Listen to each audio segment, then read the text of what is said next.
ಅವಕಾಶ ಕೊಡ್ತೀನಿ, ಇಲ್ಲ ಅಂತ ಹೇಳೋದಿಲ್ಲ. ಅವರಿಬ್ಬರಿಗೆ ಕೂಡ ಸ್ವಲ್ಪ ಅವಕಾಶ ಕೊಡ್ತೇನೆ.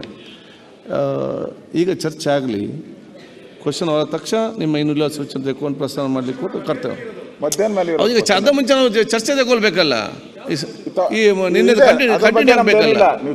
ನಿಲುವಳಿ ಸೂಚನೆನ ನೀವು ಫಸ್ಟ್ ಅವರಲ್ಲಿ ತಗೊಳ್ಳದಲ್ಲೇ ಆಮೇಲೆ ತಗೊಳ್ತೀನಿ ಅಂದ್ರೆ ಹೆಂಗಾಗುತ್ತೆ ಸರ್? ಕ್ವಶನ್ ಅವರ್ ಆದ ನಂತರ ಎಲ್ಲಿದೆ ರೂಲ್ಸ್ ಅಲ್ಲಿ ಎಲ್ಲಿದೆ? ಇದೆ, ತಗೊಳ್ಳಿ ತೆಗಿರಿ. ಫಸ್ಟ್ ಅವರ್ ಅಲ್ಲಿ ನಿಲುವಳಿ ಸೂಚನೆ ತಗೊಳ್ಬೇಕು. ನಿಲುವಳಿ ಸೂಚನೆ ಅಂತ ಹೇಳಿದ್ರೆ ಸಾರ್ವಜನಿಕ ಮಹತ್ವದ ವಿಷಯ, ಸಾರ್ವಜನಿಕ ಮಹತ್ವದ ವಿಷಯ ನೀವು ಆಮೇಲೆ ತಗೋತೀನಿ ಹೆಂಗಾಗುತ್ತೆ ನೋಡಿ. ಮಹತ್ವದ ವಿಚಾರ ಸಂಬಂಧಪಟ್ಟಾಗೆ ನಾವು ಅದನ್ನು ಕನ್ವರ್ಟ್ ಮಾಡಿ ಕೊಟ್ಟಿದ್ದೇನೆ. ನೀವೀಗ 5 ನಿಮಿಷ ಮಾತಾಡಲ್ಲ. 1 ಸೆಕೆಂಡ್ ನೀವು ನೋಡಿ, ಗಡಿಯಾರ ನೋಡ್ಕೊಳ್ಳಿ, 5 ನಿಮಿಷ ಅಷ್ಟೇ. ಗಡಿಯಾರ ನೋಡಿ 5 ನಿಮಿಷ 1 ಸೆಕೆಂಡ್ ಮಾತಾಡಲ್ಲ. ನೆಕ್ಸ್ಟ್ ಅವರು ಸುನೀಲ್ ಅವರು, ನೀವು 69 ಕನ್ವರ್ಟ್ ಮಾಡಿದ್ಮೇಲೆ ಸುನೀಲ್ ಅವ್ರು ಮಾತಾಡ್ತಾರೆ, ನಾನೇನು ಮಾತಾಡಲ್ಲ. ನನಗೆ 5 ನಿಮಿಷ ನಿಮ್ಗೆ ಏನು ಸಿಗ್ತದೆ ಮಾತಾಡಿ ಅಷ್ಟೇ, ನಿಮ್ಗೆ ಕನ್ವಿನ್ಸ್ ಮಾಡಕ್ಕೆ ಅಷ್ಟೇ.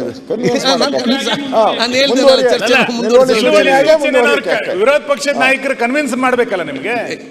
ಒಂದ್ಸರಿ ಕನ್ವಿನ್ಸ್ ಮಾಡಕ್ ಕೊಟ್ಟಿದ್ದೀರಾ ನೀವು? ನೀವು ಆ ಸ್ಥಾನದ ಮೇಲೆ ಕೂತ್ಕೊಂಡ್ಮೇಲೆ ಒಂದ್ಸರಿ ನಿಮ್ಮನ್ನು ಕನ್ವಿನ್ಸ್ ಮಾಡಕ್ ಕೊಟ್ಟಿಲ್ಲ. ಫಸ್ಟೇ ರೂಲಿಂಗ್ ಕೊಟ್ಬಿಡ್ತೀರ, ಕನ್ವರ್ಟ್ ಅಂದ್ಬಿಡ್ತೀರಿ, ಇಮಿಡಿಯೇಟ್ ಕನ್ವರ್ಟ್ ಅಲ್ಲ. ಅಟ್ಲೀಸ್ಟ್ ಇವತ್ತು ನಾನು ಮಾತಾಡಲ್ಲ ಅಂತ ಹೇಳಿದ್ದೀನಲ್ಲ, ನಾನು ಮಾತಾಡಲ್ಲ, ಸುನೀಲ್ ಅವ್ರು ಮಾತಾಡ್ತಾರೆ ಅದನ್ನ.